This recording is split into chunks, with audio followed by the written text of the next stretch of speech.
बज रहे थे। सुंदरवन की सुंदर पहाड़ियों पर एक बस तेज रफ्तार से दौड़ी जा रही थी। उस बस के अंदर बहुत से यात्री सवार थे।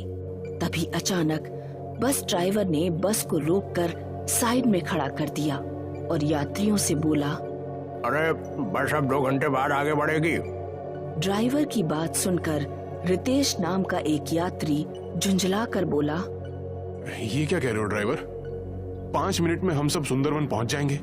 बस को रोकने का मतलब क्या है, वो भी इस घने जंगलों के बीचों बीच? अरे भाई साहब, हम सब की भलाई इसी में है। सुंदरवन के अंदर जाने का रास्ता एक टनल से होकर जाता है।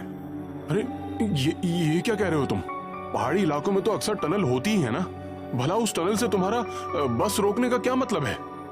अरे भाई साहब, वो टनल भूतिया है, मौत की भूल भुलैया कहते हैं उसे। सैकड़ों यात्री उस टनल के अंधेरों में खो गए जो आज तक नहीं मिले, और जो कुछ यात्री मिले भी तो बेहद भयानक अवस्था में। किसी का सर गायब मिलता है तो किसी का दिल गायब मिलता है तो केवल किसी का कंकाल। मैं इन बकवास बातों को नहीं मानता। अरे ये बकवास बातें नहीं है साहब, सब सच्ची बातें हैं। लेकिन तुम शहरी लोग पता नहीं क्यों इन बातों को नहीं मानते। तभी वो पूरा इलाका किसी भयानक आवाज से थर्रा उठा। सभी यात्रियों के चेहरे पर डर के भाव लहराने लगे। मेरी बात मानो साहब, जान है तो जहान है। अरे जंगल में सब जानवर एक साथ होकर आपस में लड़ते हैं तो कुछ इस तरह की आवाजों का शोर उत्पन्न हो जाता है। मैं एक पढ़ा लिखा और समझदार व्यक्ति हूँ। मैं तुम्हारी इन जाहिलाना बातों में बिल्कुल नहीं आने वाला। इसलिए मैं जा रहा हूँ। लगता है सुंदरवन पहली बार आए हो।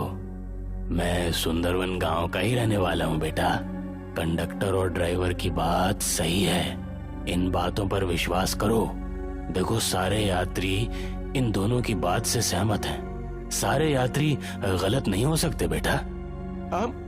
अगर सारे यात्री चुप हैं तो इसका मतलब ये नहीं कि वो सब सही हैं। एनीवे, आप बुजुर्ग व्यक्ति हैं और मैं बुजुर्गों का सम्मान करता हूँ, तो मैं इस जगह पर 2 घंटे बिल्कुल नहीं बिताने वाला। कंडक्टर और ड्राइवर ने रितेश को बहुत समझाने की कोशिश की, मगर रितेश ने उन दोनों की बात नहीं मानी। वो अपना बैग कंधे पर टांग कर पैदल ही निकल गया। रितेश के पास एक छोटी सी टॉर्च थी जिसे वो हमेशा अपने पास रखता था, मगर वो कुछ ही दूर चला था कि तभी उसे किसी के फुसफुसाने की आवाज सुनाई दी। कौन है यहाँ? क्या और कोई भी है यहाँ पर? मगर रितेश की आवाज टनल में ही गूंज कर रह गई। टनल में उसके अलावा और कोई भी मौजूद नहीं था। रितेश को बड़ा ही अजीब सा महसूस होने लगा। रितेश ने अपने कदमों की रफ्तार तेज कर ली और वो दौड़ने लगा।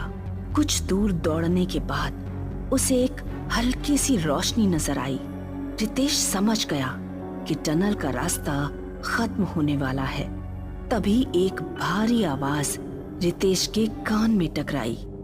रुक जाओ। उस आवाज को सुनकर रितेश के पांव अपनी जगह जम गए और वो टॉर्च की रोशनी में आगे पीछे आंखें फाड़ फाड़ कर देखने लगा। तभी उसकी निगाह टनल के एक अंधेरे कोने पर पड़ी, जहां पर कोई खड़ा हुआ था जिसकी लाल लाल रक्त जैसी आंखें किसी बल्ब की तरह चमक रही थी। डर की वजह से ही रितेश के हाथ पांव फूल गए। तभी उसकी नाक से एक असहनीय दुर्गंध टकराई। उसने अपनी नाक पर रुमाल रखा ही था कि तभी वो आंखें उसके बहुत करीब आ गईं। रितेश की दिल दहला देने वाली चीख उस अंधेरी टनल में गूंज गई।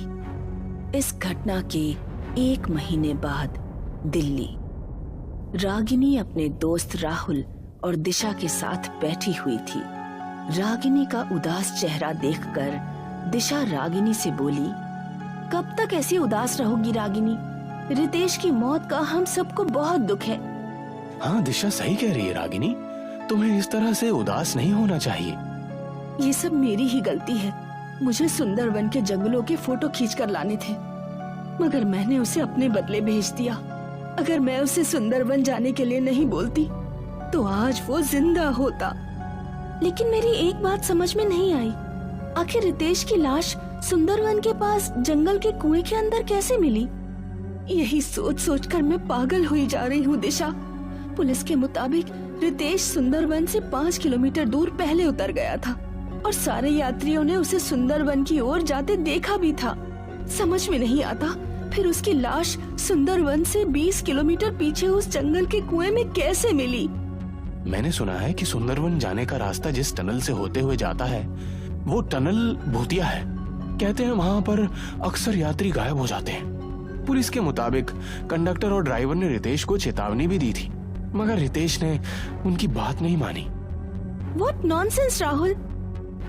विश्वास तो नहीं करता दिशा, लेकिन जिस तरह से रितेश की मौत रहस्यमय परिस्थितियों में हुई है उससे मैं काफी कंफ्यूज हो गया हूँ। लेकिन मैं सच्चाई का पता लगा कर ही रहूंगी। तुम कहना क्या चाहती हो? मैं आज सुंदरवन जाने के लिए निकल रही हूँ।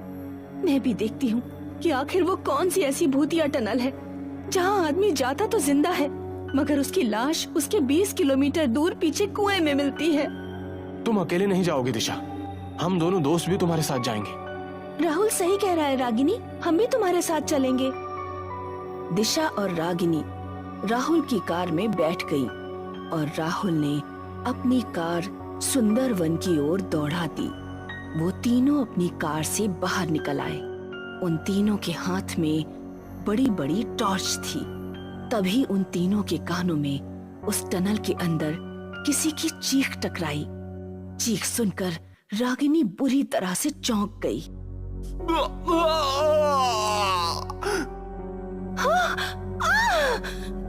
ये चीख तो रितेश की है। राहुल, जो यहाँ आने से पहले बिल्कुल भी डरा हुआ नहीं था, कपकपाते हुए बोला, ये चीखें तो रितेश की ही हैं और रितेश को मरे हुए तो 2 महीने हो गए हैं। ये कैसे हो सकता है? कहीं हम लोग रात के वक्त इस टनल के अंदर जाने की गलती तो नहीं कर रहे? दिन में तो यहाँ पर रोड चालू हो जाता है।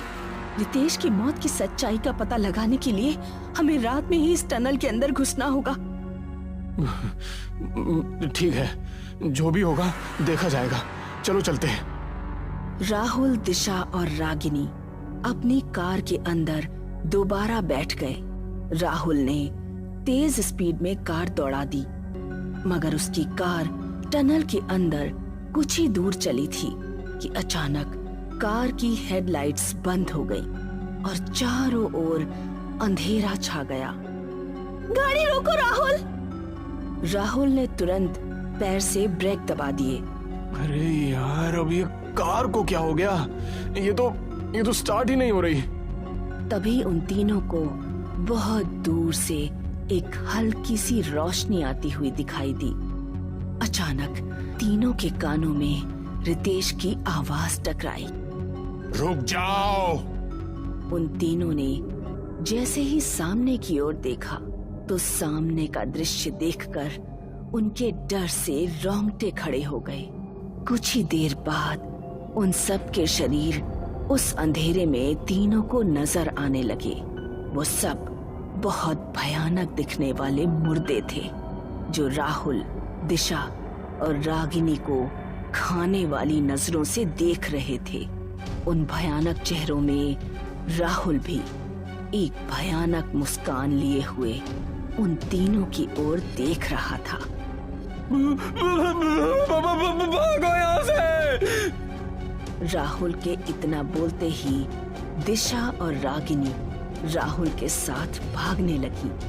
उसने एक ही झटके में राहुल को पकड़कर दबोच लिया और अपने पंजे उसकी गर्दन में घुसेड़ दिए। राहुल की दिल दहला देने वाली चीख टनल में गूंज गई। भागना जारी रखो रागिनी, उन सब ने लगता है राहुल को खत्म कर दिया। लेकिन राहुल, अगर हम दोनों भी यहाँ रुके तो मारे जाएंगे। दिशा और रागिनी पूरे शरीर की ताकत लगाकर वहां से अंधेरे में भागने लगी। उन्हें नहीं पता था कि वो अंधेरे में किस दिशा की ओर भागे जा रही थी। तभी दोनों को उस टनल में एक द्वार नजर आया जिसके अंदर लाल रंग का प्रकाश फैला हुआ था। उन दोनों को ऐसा महसूस हो रहा था जैसे कि वो जमीन की गहराइयों में उतरती जा रही हो। अचानक उन दोनों का शरीर पानी से टकराया। उन दोनों के हाथ में अभी टॉर्च थी।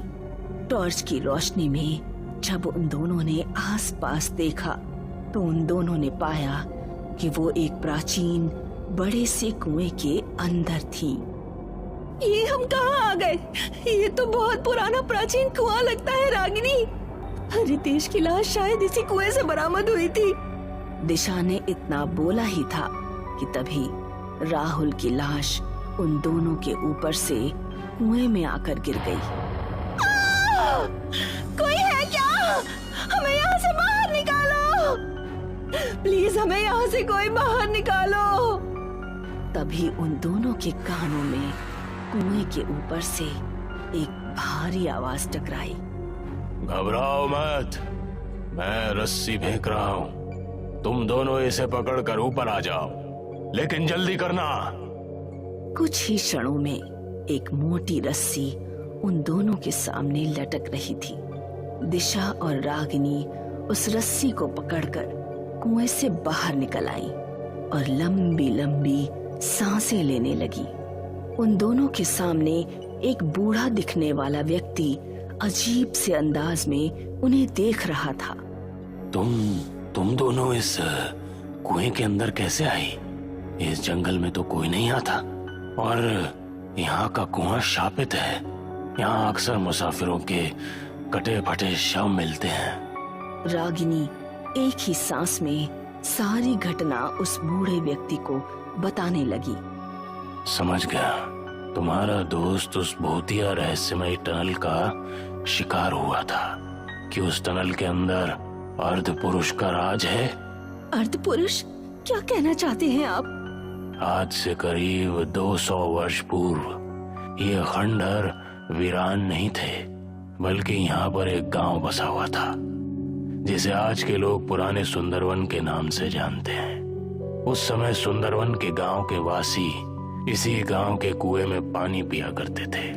कहते हैं कि गांव के मुखिया में एक बच्चे ने जन्म लिया जिसका आधा हिस्सा इंसानों जैसा था और आधा हिस्सा अजीब से दिखने वाले किसी जानवर की तरह। सभी गांव वाले उससे बहुत डरते थे। उनका मानना था कि मुखिया भगवान का नहीं बल्कि शैतान का पुजारी था। मुखिया के घर में किसी इंसान ने नहीं, एक शैतान ने जन्म लिया था। उस बच्चे को गांव के लोग डर की वजह से अर्ध पुरुष के नाम से जानते थे। जवान होकर उस अर्ध पुरुष ने गांव के ही लोगों को मारकर खाना शुरू कर दिया। उस दौर में वो टनल एक गुफा थी। वो गांव के लोगों को उस गुफा में मारकर खा जाता और उनकी हड्डियों को इसी कुएं में फेंक देता। जब गांव में अंग्रेजों का आना प्रारंभ हुआ तो उन्होंने गांव के विकास के लिए उसी गुफा को काटकर एक टनल बना दिया। जब कुछ मजदूर उस गुफा को काटकर टनल के रूप में तैयार कर रहे थे, तभी वो अर्ध पुरुष उन सबको मार कर खा गया। अंग्रेजों ने क्रोधित होकर उस अर्ध पुरुष को उसी टनल में जिंदा जला दिया। जब उसे अंग्रेजों ने जिंदा जलाया था वो रात का समय था। तब से आज भी रात के समय वो उस टनल में अपने शिकार का इंतजार करता है और वो जिन लोगों को मारकर खाता है उनकी आत्माएं उसके वश में आ जाती हैं। हमने तो सुना था कि यह टनल हॉन्टेड है, लेकिन इतनी बारीक जानकारी आपको कैसे मिली? दिशा की बात सुनकर वो बूढ़ा रहस्यमयी नजरों से दिशा की ओर देखते हुए बोला, क्योंकि वो अर्ध पुरुष कोई और नहीं बल्कि मैं ही हूँ। बूढ़े ने इतना कहा ही था कि तभी कुएं के अंदर से बहुत तेज किसी के हंसने की आवाजें गूंजने लगी। देखते ही देखते उस कुएं के अंदर से राहुल अपना भयानक चेहरा लेकर बाहर निकलकर उन दोनों के सामने खड़ा हो गया। दिशा और रागिनी के सामने वही टनल वाले भयानक चेहरे खड़े हुए थे। उस बूढ़े का रूप अब परिवर्तित हो चुका था। वो बूढ़ा उसी भयानक प्राणी की शक्ल में आ चुका था। कुछ ही देर में रागिनी और दिशा की चीख उस जंगल में गूंज गई।